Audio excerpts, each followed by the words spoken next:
मैं अपनी बात एक घटना के माध्यम से प्रारंभ कर रही हूँ। एक किसान था, उसकी घड़ी गुम हो गई। बहुमूल्य घड़ी थी। घर में चारों ओर देखा, खोज करने का प्रयत्न भी किया, लेकिन घड़ी मिली नहीं। किसान ने सोचा, मैं बच्चों से कहूँ, बच्चे उस घड़ी की तलाश करेंगे। बच्चों को बुलाया और कहा कि तुम घड़ी की खोज करो, मेरी घड़ी नहीं मिल रही है। बच्चे घर में इधर उधर ढूंढने लगे। अलमारी को खोला, किसी ने बेड के नीचे देखने का प्रयत्न किया, लेकिन बच्चों को घड़ी नहीं मिली। अंत में एक छोटा बच्चा था, उसने कहा, अंकल, एक चांस आप मुझे दे, मैं खोजने का प्रयत्न करूंगा। उसने भी घर में इधर उधर देखा और फिर सोचा, क्यों नहीं मैं अंकल के कमरे में ही जाकर देखूं, कहीं मुझे घड़ी मिल जाए। वह उस कक्ष में गया, इधर उधर देखा, घड़ी नहीं मिल रही थी। सोचा, यहीं बैठ जाऊं। मौन हो गया। कमरे में और कोई नहीं था। चारों ओर चुप्पी छाई हुई थी, शांति थी। और उस शांत माहौल में वह उस कमरे में आंख बंद करके बैठ गया। ध्यान लीन हो गया, एकाग्र हो गया। और उसे धीरे धीरे उस एकाग्रता की अवस्था में ही टिक टिक टिक टिक की आवाज सुनाई देने लगी। और उसने समझ लिया कि आवाज जहां से आ रही है, अवश्य मुझे उस दिशा में घड़ी मिल जाएगी।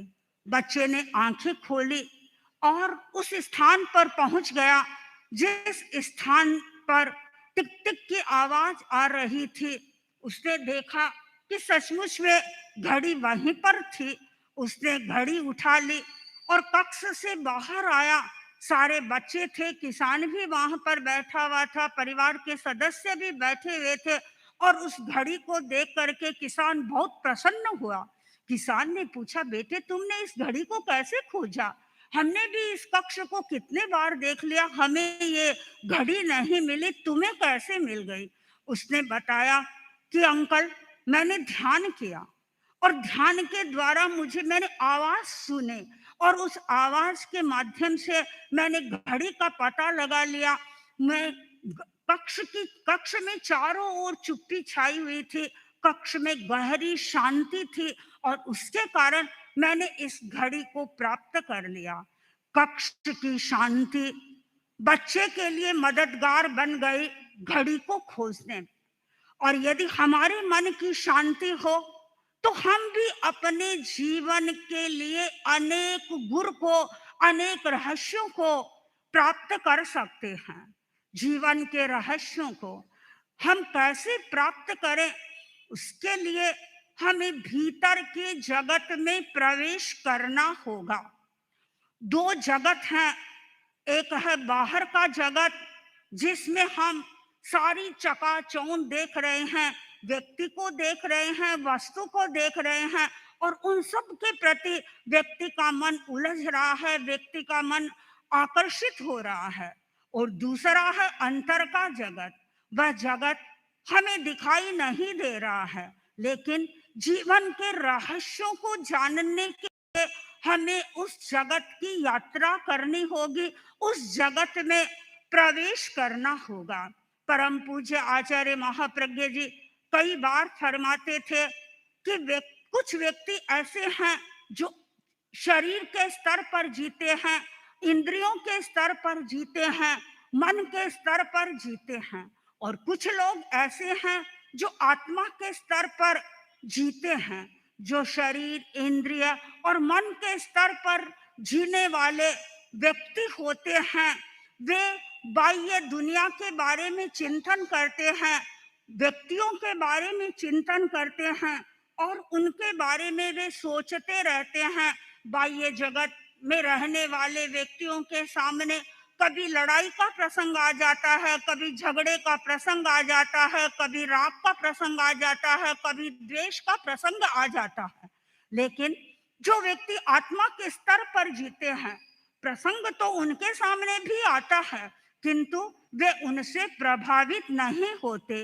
वे लड़ाई को भी टाल देते हैं, झगड़े को भी दूर कर देते हैं और राग और द्वेष से मुक्त होकर के वितरागता के पथ पर आगे बढ़ने का प्रयत्न करते हैं। और जो व्यक्ति इस मार्ग की ओर आगे बढ़ते हैं, वे व्यक्ति अपने गंतव्य तक पहुंच जाते हैं, जहां व्यक्ति केवल इंद्रिय, मन और चेतना के स्तर पर जीता है। उसके सामने अनेक प्रकार की समस्याएं आ सकती है।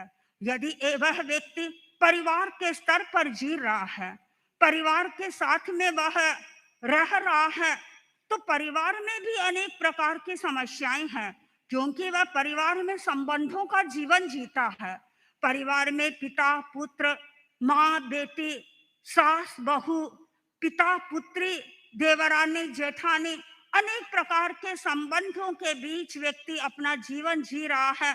और उन संबंधों में रह करके व्यक्ति कैसे आत्मा के स्तर पर जी सकता है, क्योंकि अनेक प्रकार की समस्याएं परिवार में उसके सामने आती है। कभी कभी सामाजिक समस्याएं उसके सामने आ जाती है, कभी मन की समस्याएं, शरीर की समस्याएं, अनेक प्रकार की समस्याएं उसके सामने हैं। और उन सब समस्याओं के बीच में रह करके व्यक्ति कैसे भीतरी जगत में प्रवेश कर सकता है। लेकिन जो व्यक्ति आत्मा के स्तर पर जीते हैं, वे व्यक्ति आनंद का अनुभव करते हैं। चाहे उनके सामने कैसी भी स्थिति आए, वे उस स्थिति से कभी भी प्रभावित नहीं होते हैं। मर्यादा पुरुषोत्तम राम के बारे में आप सब जानते हैं। जब राज्याभिषेक की तैयारी होने वाली थी और उस समय में कई ने वरदान मांग लिया कि राम का राज्याभिषेक नहीं किया जाए और उसे वनवास में भेज दिया जाए। लेकिन मर्यादा पुरुषोत्तम राम ने किसी प्रकार की कोई प्रतिक्रिया नहीं की, किसी प्रकार का मन में अन्यथा भाव उसके नहीं आया और वह सहज रूप से जाने के लिए तैयार हो गया। और 14 वर्षों का वनवास कोई छोटा पीरियड नहीं है, लंबा पीरियड उन्होंने वहां पर व्यतीत किया, पूरी शांति के साथ में और प्रसन्नता के साथ में व्यतीत किया।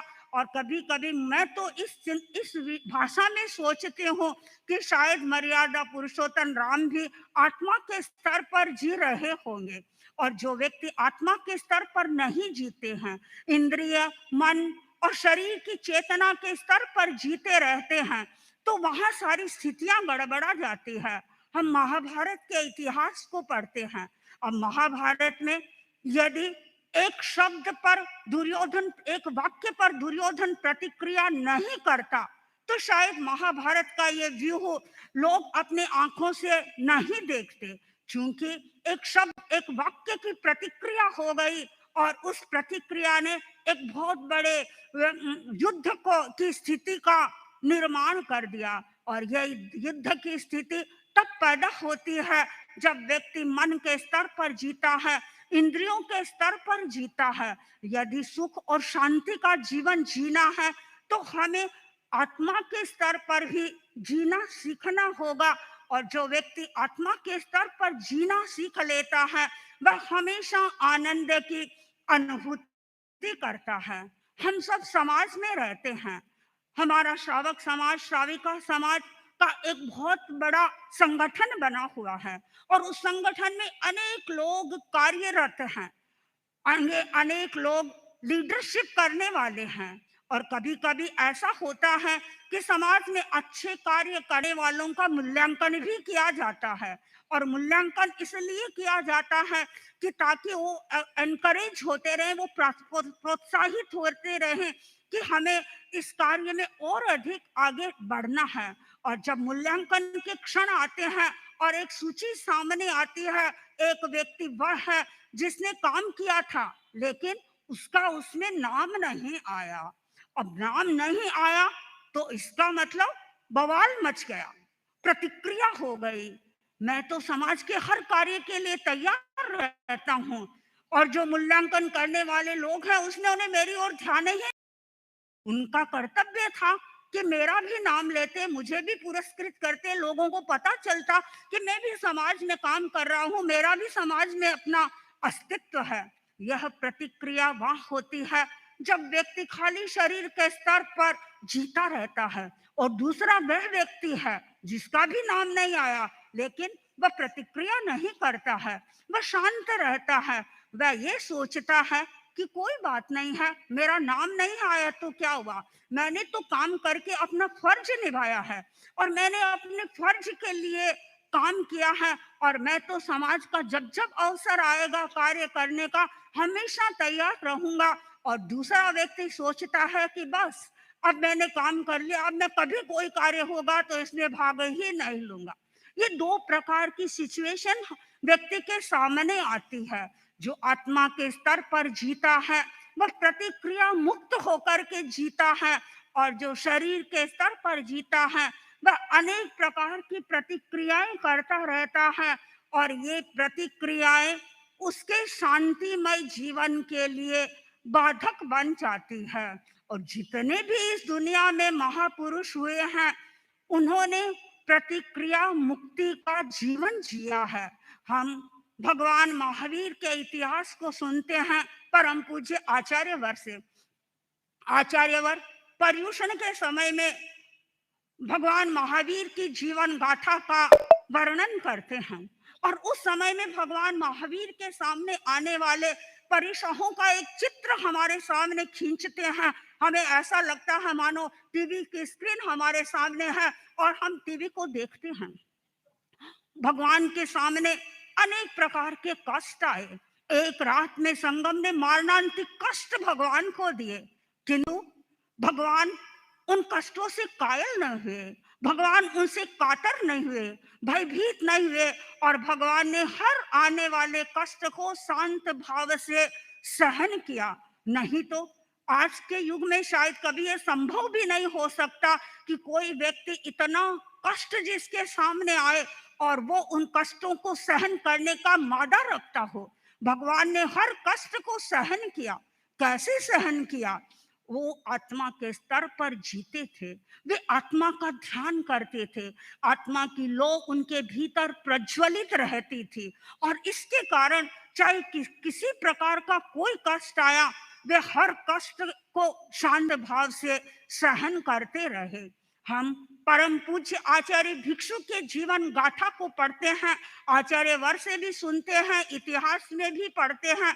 आचार्य भिक्षु के सामने भी अनेक प्रकार के कष्ट आए थे, लेकिन उन्होंने उन कष्टों की परवाह नहीं की। उनका तो एकमात्र लक्ष्य था कि आत्मारा कारज सार श्याम मर पूरा देशा, मुझे मेरी आत्मा का कल्याण करना है। चाहे फिर कह दिया कि आपका मुंह देखने वाला नरक में जाता है, और उन्होंने किसी प्रकार की कोई प्रतिक्रिया नहीं की, किसी प्रकार का उस व्यक्ति को कोई उत्तर नहीं दिया, और उन्होंने तो उसको भाव से स्वीकार किया। और शायद यह स्वीकार करना ही उनके कर्मों को तोड़ने में बहुत अधिक निमित्त बना होगा।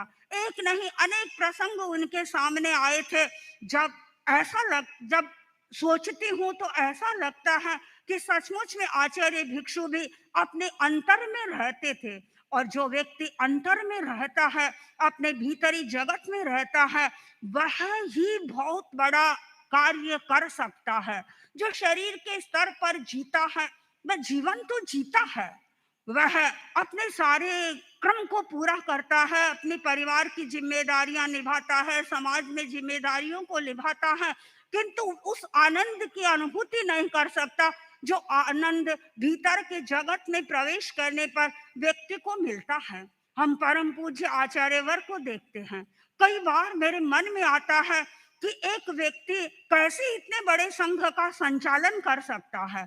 आज आचार्यवर के नेतृत्व में कम से कम हम 650 के लगभग तो साध्वियां हैं, और लगभग 150 से अधिक साधु हैं, और हजारों हजारों लाखों की संख्या में आपके पास आपके अनुयायी हैं, लेकिन आप सबका नेतृत्व कर रहे हैं। कैसे कर रहे हैं? सबकी समस्याओं को सुन रहे हैं। मेरी समस्या को सुनते हैं, साध्वी वरिया जी की समस्याओं को सुनते हैं, साधु साध्वियों की समस्याओं को सुनते हैं और आम लोगों की समस्याओं को सुनते हैं। ये सबसे बड़ा आश्चर्य की बात है। और हमारे सभा संस्थाओं से जुड़ी हुई न जाने कितनी समस्याएं आपके सामने आती रहती है और आप सबकी समस्याओं को बड़े शांत भाव से सुनते हैं। कैसे सुनते हैं? क्या एक सामान्य व्यक्ति जो इंद्रिय शरीर और मन के स्तर पर जीता है, क्या वह इस प्रकार का कोई कार्य कर सकता है? मुझे लगता है वह व्यक्ति नहीं कर सकता। और आचार्यवर, चूंकि आचार्यवर आत्मा के स्तर पर जी रहे हैं, आत्मा के भीतर जी रहे हैं, और आचार्य महाप्रज्ञ जी का सूत्र आपकी आंखों के सामने रहता है, रहो भीतर जीवो बाहर। आचार्यवर भीतर जी रहे हैं और सारी दुनिया के कार्यों को का संचालन कर रहे हैं, सारी दुनिया का श्री नेतृत्व कर रहे हैं। और गर जोर मेरो चाले हीरे मोत्या से नजरे तनाव मुक्त होकर के नेतृत्व कर रहे हैं, प्रसन्नता से कार्य कर रहे हैं। और यह नेतृत्व वही व्यक्ति हमें दे सकता है जो आत्मा के स्तर पर जी रहा है। हमारे सामने दो मार्ग है, एक है शरीर की चेतना, इंद्रियों की चेतना और मन की चेतना पर जीने वाला, और दूसरा मार्ग है आत्मा के स्तर पर आत्मा की चेतना पर जीने वाला व्यक्ति। हमें संतुलन बिठाना होगा कि कैसे हम शरीर की चेतना में रहते हुए भी आत्मा के प्रति जागरूक रहें। हमारे सामने अनेक प्रकार की परिस्थितियां आ सकती है, लेकिन उन परिस्थितियों में यदि हमारा ये चिंतन रहता है कि नहीं, मुझे भीतर रहना है। कल्पना करें, आप अपने घर से परम पूज्य आचार्यवर के दर्शनार्थ आ रहे हैं और जैसा कि बताया जाता है मुंबई में बहुत अधिक जाम रहता है और एक व्यक्ति को यहाँ पहुंचते पहुंचते 2.5, 3, 4 घंटे लग जाते हैं। अब ऐसी स्थिति में व्यक्ति के भीतर उथल पुथल हो जाती है, हड़बड़ पैदा हो जाती है। लेकिन जो व्यक्ति साधना करता है, साधक होता है, वह यह सोचता है, नहीं, मुझे तो मेरे भीतर में रहने का थोड़ा अधिक समय मिल गया। और यदि यह चिंतन होता है तो इससे कषाय भी प्रतन होते हैं और कर्म का बंधन भी हल्का होता है। आपको अपने चिंतन को बदलना होगा, चिंतन को सकारात्मक बनाना होगा। और जहां जहां चिंतन सकारात्मक बनता है, व्यक्ति धीरे धीरे आगे चलता रहता है। हमें अपने सबकॉन्शियस माइंड में इस वाक्य को फीड करना है कि मुझे भीतर रहना है, मुझे आत्मा के स्तर पर जीवन जीने का अभ्यास करना है। और दिन में कई बार यदि ये वाक्य हमारी स्मृति में रहता है तो आपको अनुभव होगा कि हम अपने भीतर में प्रवेश कर रहे हैं। और जो व्यक्ति अपने भीतर में प्रवेश कर देता है वह स्वतः ही अपने जीवन के अनेक रहस्य सूत्रों को जान लेता है। परम पूज्य आचार्यवर से हम भगवती की वाचना सुन रहे हैं, लेकिन भगवती की वाचना में भी मैं सप्ताह में 1 दिन या 2 दिन कभी कभी आपका प्रवचन सुनती हूँ, तो मुझे ऐसा लगता है इस भगवती की वाचना में ही आचार्यवर जीवन की जीने के ऐसे सूत्रों का दिग्दर्शन करते हैं। यदि इन सूत्रों को हम अपने जीवन में उतारने का प्रयत्न करें तो निश्चित रूप से हम भीतरी जगत में प्रवेश करने में समर्थ बनेंगे।